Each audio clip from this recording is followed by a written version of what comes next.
لقد كان لكم في رسول الله أسوة حسنة.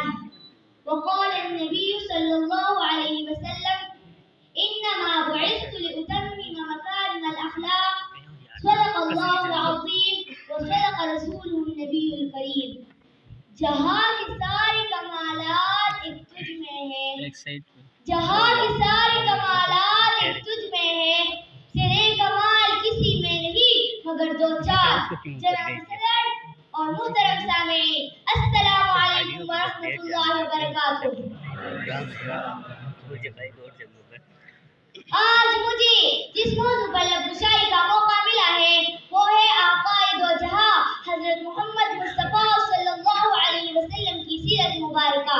جناب صدر، اس کائنات میں سرور کائنات خاتم النبیین حضرت محمد مصطفیٰ صلی اللہ علیہ وسلم کی مثال آفتاب درخشاں کی ہے. چوبار ہراس کی طلوع ہوا اور پوری کائنات پر چھا گیا. نبی کریم صلی اللہ علیہ وسلم اس کائنات کی عظیم ترین شخصیت ہے جس کی نظیر تا قیامت ممکن نہیں. آپ صلی اللہ علیہ وسلم تمام مخلوقات کے لیے رحمت بن کر آئی تھی. میری نبی وہ نبی ہے جن کی امتی ہونے کی خواہش تمام انبیاء کرام نے کی تھی. ہمیں یہ سعادت پھر مانگی ملی، ہماری بنا ہوتی ہی ہماری کان میں اذان دی جاتی ہے کہ مبارک ہو تم اس نبی کی امت میں سے ہو جن پر خالق دو جہاں کو بھی ناز ہے. جناب صدر، آپ صلی اللہ علیہ وسلم کی طبیعت میں نرموالی اور شخصیت میں وقار تھا. آپ صلی اللہ علیہ وسلم رات کی تاریکی میں سورج بن کر چمکے تھے. آپ کی سیرت میں مثال تھی، کردار ایسا تھا کہ کافر بھی پیدا ہوتی تھی آپ کی صداقت پر. جناب صدر، میری نبی تو عمل اور محبت کا پیغام دیتے تھے. اندھیرے اور تاریکی میں روشن چراغ بن کر آئے تھی.